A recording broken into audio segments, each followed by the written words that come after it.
You're raising a human being. And often I look around and say, how do people do it? And the answer that I get from people who are actually educated around these aspects, around building a sturdy foundation for your child at a neurological, neurochemical level, not even to mention psychological development and other development aspects, people aren't doing it. They have low standards and they're doing it. And society is reinforcing to have low standards.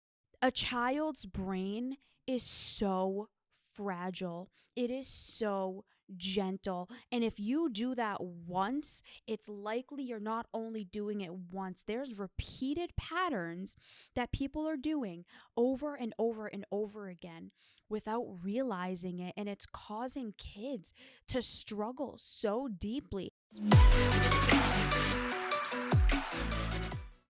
Hey, everybody, it's Bianca. Welcome back, Evolvers. It's Emilia. One of the things that is like the bane of our existence, you and I, and something that we talk about really often is, I'm going to be real blunt, you guys, buckle up, is the horrible, horrendous parenting that most people do to their children and the detrimental consequences that come as a result. I don't think people intend on being bad parents, but the complete lack of understanding about child development and emotional well-being and all of these things leads good-hearted parents and good-hearted people to make mistakes that lead to us growing up feeling so incapable, so incompetent, so unsupported, and leading to like serious mental health issues. Like the last episode that we did on anxiety, huge component of it is what you learned growing up. Like I was on TikTok the other day and I saw this video, and it started off as a pretty cute video. It was this woman, this black woman, putting like Vaseline on her daughter's face. But it was this cute. It was like the video was basically saying like, I'm doing to my daughter what my mother did to me, and she's just like grating her face all over with the Vaseline. And the daughter looked like it was funny at first, and then you could see her distress in the video after, and the daughter's like trying to push the mom's hands away. And the mom's like smiling and just consistently going. And I'm like, this poor girl in her face is literally telling you she's not comfortable and to stop. And you're trying to make a freaking TikTok video, not paying attention to your child. And the comments that I saw in that video, I wanted to throw my phone. It ended up becoming this dialogue about like black people versus white people, and white people saying that that's abuse, and the black people saying like this is why white people are so sensitive and stuff like that, because that's not abuse, that's just the mother doing whatever. That's not the point of this conversation. I'm not here to have like any type of dialogue like that. But what I am saying is, on both and all sides, we're doing things to our kids that we have no idea, no concept of the impact that it's having. Even something as simple as rubbing Vaseline on your child's face. That little girl is literally sitting there learning what I'm saying and what I'm signaling does not matter. Right. And people on both sides, on every side, are like, oh, that's so funny. Ha, ha, ha. My parents did that to me too. Yup, they're going to learn. And it's like, woof. Or, how about you don't? How about you look at the child and you put your goddamn phone down? Like, you and I get so pissed off about this because we're the product of that, and all of our clients are the product of that. You look around and you can see the product of that. You look at the systemic issues that we have nowadays, and it's the systemic product of that. You know, like it's not just that people don't know enough or no. It's that also, it's kind of like that exercise issue. It's like people know that getting in exercise and eating less calories contributes to, unequivocal unequivocal less weight eventually on their body if they keep that up. But like, just because you know doesn't mean that you're not actually like going to apply what you know in the setting and override your own um personal desires, especially if you're tired, especially if you're Mm. trying to hold up this facade or this image, or you're in a situation where you don't feel like you have control, or blah blah blah, insert excuse, right? It reminds me of I follow on social media a lot of child development psychologists and neurologists, and obviously from my background and being trauma sensitive, trauma certified, the work that we do at Evolve, and you and I really Yeah. talking around from a frame of trauma.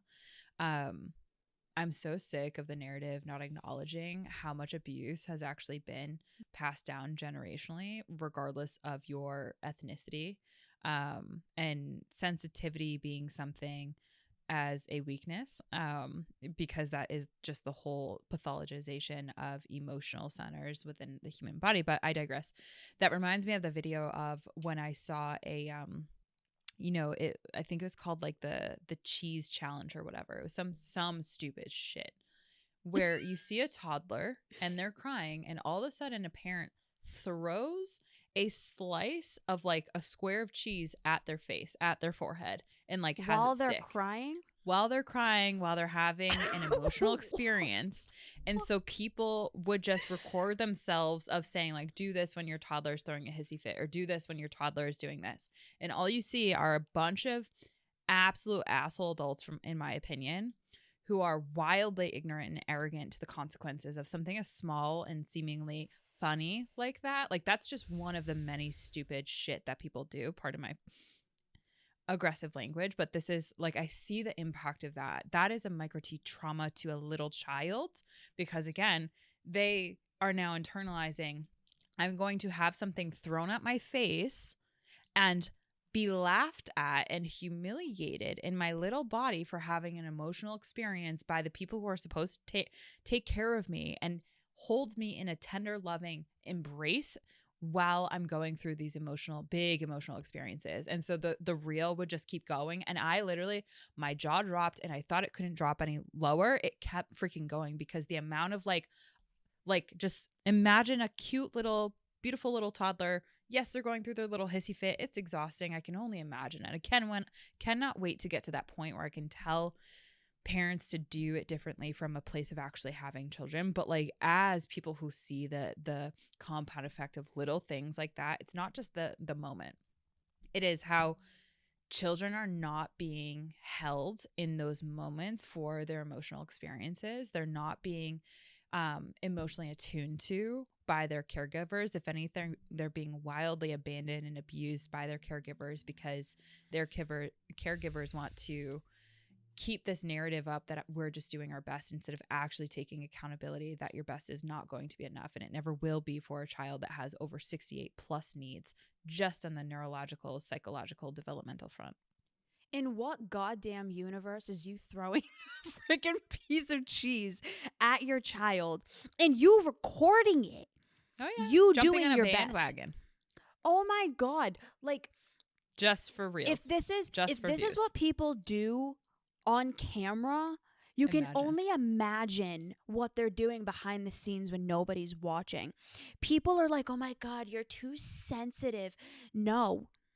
A child's brain is so fragile. It is so gentle. And if you do that once, it's likely you're not only doing it once, there's repeated patterns that people are doing over and over and over again without realizing it. And it's causing kids to struggle so deeply. We wonder why so many kids have ADHD nowadays, why so many kids are being misdiagnosed with autism, why so many kids struggle with debilitating anxiety.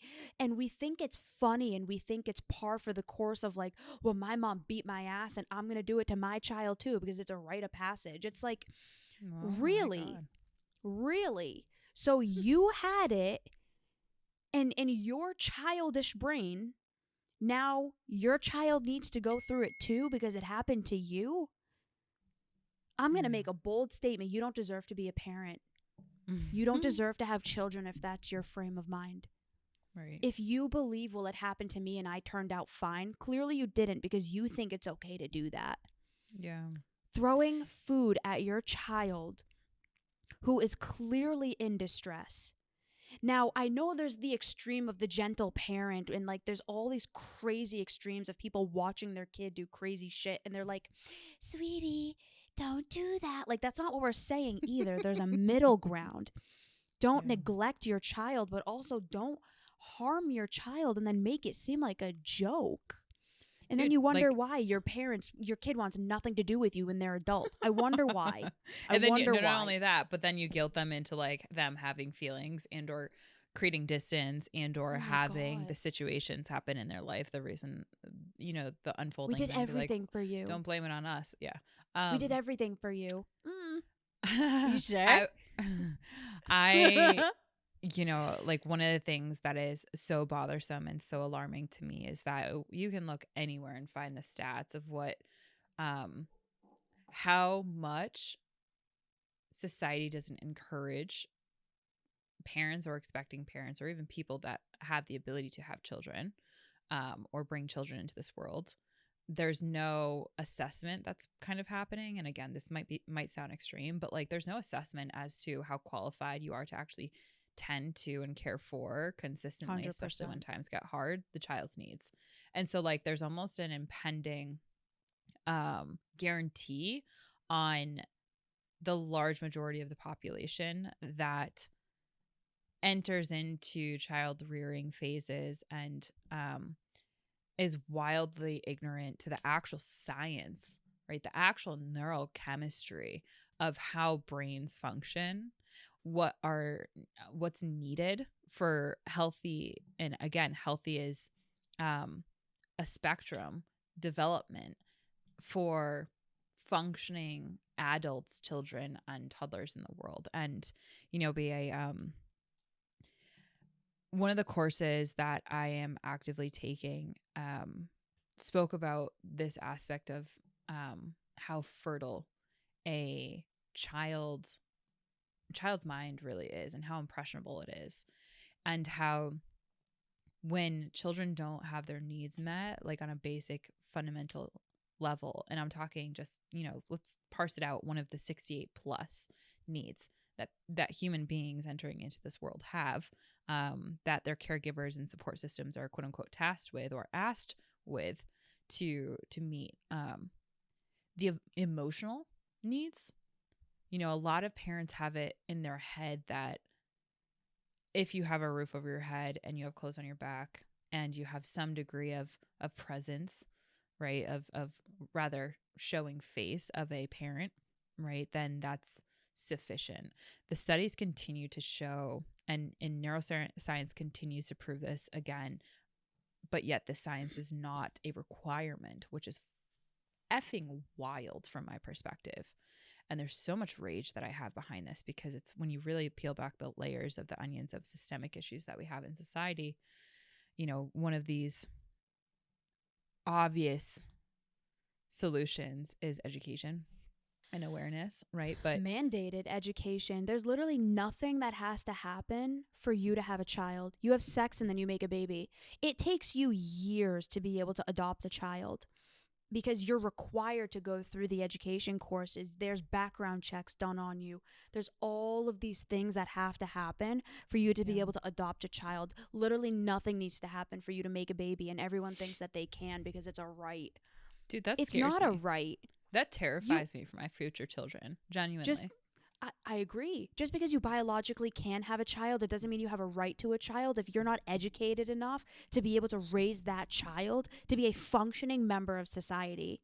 Yeah, it literally terrifies me. I was saying this to Alan. We were watching something the other night where it was this movie. I don't remember the name, but there was a scene of, it was setting in North Carolina, these men on this basketball court, and it was obvious that this young man, he was 19 years old, that the people on the basketball court came from all different, backgrounds, which is fine. Like, that's great. But you could obviously tell that some of his friends were just absolute losers. And again, losers in the sense that their needs consistently were not met by their family and by their community. And as a result, continuously made losing decisions. Things that will, when you look at the trend line of that person, will have them have poor mental health, will have them make better or worse choices, will hang out with the wrong people, will eventually get addicted to drugs, and will just pull the people around him down. And while that again might be aggressive, like, these stats are not just like this thing out there in the world that happens to other people. Like, this happens everywhere in the world. There's statistics to show, and there's trendline and data points that we can take and heed from the very beginning. But yet so many people ignore that. But anyways, I was saying this to Alan, that's one thing that's so amazing about sports, is that when you're younger, right, the playing field is based off of like who's best at sports, not necessarily who's going to be best at the game of life, meaning who's going to be the most wholehearted person, who's going to have the best mental health, who's going to make the best long-term decisions, that doesn't put the earth at expense, doesn't put other people at expense, doesn't exploit people, doesn't get hooked to drugs, doesn't have these wild addictions because they're actually working through their trauma, and through the systemic issues that are putting them 10 steps back. It's like, when you're a kid and you get into sports or you get into school, you don't necessarily know the epigenetics that are at play and are being unlocked at the kid in front of you or the kid next to you. And when you get into sports and team sports, you just envy the people that are good at what they do, but you don't recognize how more often than not, just because they're good at that doesn't mean that they're going to be good at the game of life. You know what I think a huge contributing factor to all of this is? The wrong and accurate belief that kids are resilient and they'll bounce back. That's not true. It's not true that kids are super resilient and they can handle tough things. Kids are very adaptable, meaning they're going to have to learn to adapt to the circumstances around them. And when you're having to adapt at that young of an age with that little of awareness, you're going to adapt incorrectly, develop really unhelpful, maladaptive beliefs and ideas and emotions and coping strategies, and believe that in some way it's your fault. And then you know what happens? You become an adult who can't function. It's dysfunctional adaptation. And again, like, even something as small as like separation proximity, which showcases that there can be a parent in the room, but if they're in the room, right, that like inherently there's children's needs that like are just to seek out attention and connection, like as a basic fundamental need to nourish their soul and their social connection, their neural networks, and develop their brain. I remember I was having a conversation with a client one time, and we were talking about her childhood and kind of unpacking some things. She's like, wait a second, like, babies actually like have needs. It's not just like they want like love and attention. It's like, no, that's like a biological need. Like, if they don't get that, they're actively going into a survival state biochemically. They're going into like, I'm going to die mode in their system, to where there's stress response. Like, when you actually look at that, like, oh, she's like, oh Jesus. So like, it's failure to thrive. Yeah, it's wild. And so no, it's a literal medical condition. It's called failure to thrive. When children's needs are not being met, even on the physical and touch sensation or the gaze of the mother, brutal. It results in a phenomena called failure to thrive. You end up being an adult who can't function. Literally. Yeah. And even like on this basis of touch too. And so just like educating, and this woman was 26 years old that I was educating around this. And so she's gone 26 years in this life without actually knowing that the needs that she had that were unmet by her upbringing and her parents and her community were not things that just were a nice to have. It was an actual need to have. And her parents chose not to meet those needs. They literally chose not to meet those needs. And for whatever reason, that quote unquote got in their way. Like, I get it. Trust me. Like, I can only imagine how difficult that is. You're raising a human being. And often I look around and say, how do people do it?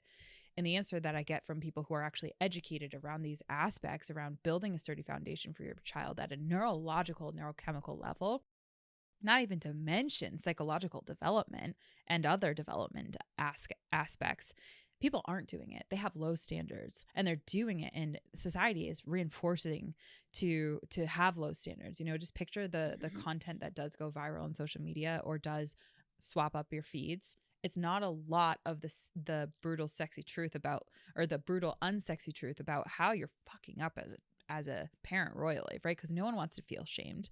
And hopefully this episode isn't inducing that shame. But if it is, that's a you problem, because you're not educating yourself on these aspects, and the education is literally more accessible than it ever has been. So for anyone that ever has an 100%. excuse of like, I did my best, like, it's like, okay, so does that abdicate the fact that your best might not even be remotely meeting the needs of your children? And is that okay? Is that the standard that we've come to now? I was at a family function like a month ago, and my cousin's child took her phone. She's a little older than me. Took her phone. Yep. Said, "Mom, unlock this." He's like 2 or 3. "Mom, unlock this." She goes, "Okay." Amazing.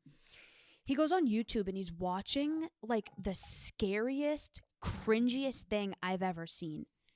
The parents had no idea. And we're all sitting around him and we're like, "What the hell are you watching?" Me and a lot of my cousins are mental health professionals. So we're all sitting there like, what the hell is he watching? This kid has severe behavioral issues. And he's watching this really graphic adult video on YouTube.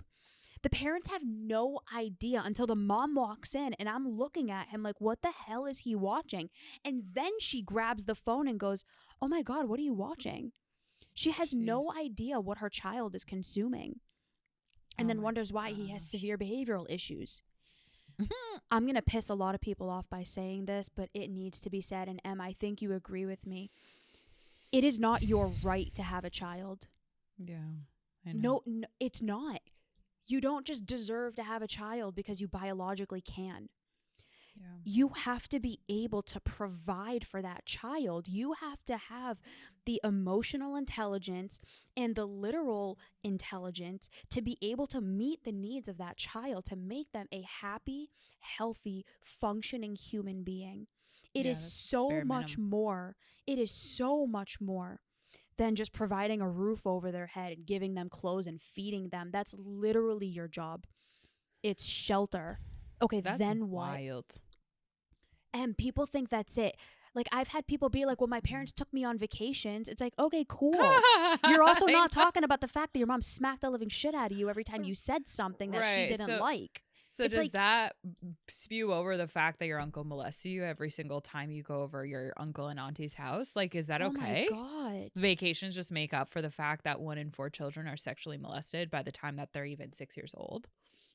Does that make up for the stats that we see when it comes to the low sleep that children actually are getting because of whether it be devices or a lack of whatever, like where science actually shows that the brain begins to eat itself and therefore it becomes less functional by actual definition, like neurochemical functional definition, you know, like is that okay? Or is that okay? Like, okay, so that person's going to make worse decisions. They're going to be chemically addicted to the food that is biochemically engineered to be addictive, which is going to have them reaching for all sorts of coping mechanisms, which just hooks them up to this giant system of we're going to expand your lifespan as much as possible, and we're going to get every single dime out of your child as possible because we're now hooked up to the system. So there's bigger systems at play, and I'm honestly like one of the things that you just said pissed me off because of the fact that like people don't understand that like if we look out and zoom out, this world doesn't have infinite resources. Like our Earth, if we were to zoom out on the macrocosm of this dialogue, and this is where I need to close because I am getting very we're about to get off on a tangent.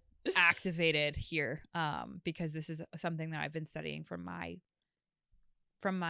very beginnings. So the amount of data that I have that just like blows my brain that we're literally here. And I saw this coming for so long and it's just so depressing. But like if we zoom out, think about how much one person in their lifetime consumes. I want to talk about like finite resources. If you just think that that's inherently what the earth owes you, we are in as a society in for effing rude awakening where it's already happening. And so like for the lack of consciousness around having children and or contributing to society at the bare minimum that we have is just absolute insanity, to the point where like I've wanted to be a mom my whole life, and I am second guessing even that conversation, like because of how ignorant and how arrogant people are when it comes to this aspect. They are not conscious of the impact on the child, and they're not conscious on how that child eventually will be so unconscious and just reap resources from this plant that are infinite, and that their contributions to this planet will actually be a net negative, right? And so like that's a big effing issue that not a lot of people are addressing. But and you know the other aspect of this too, and I'm going to end on here. You know, a lot of people are going to disregard this because they don't think anything is wrong with them. They're like, well, I'm fine, so I'm going to be fine to have kids. Okay.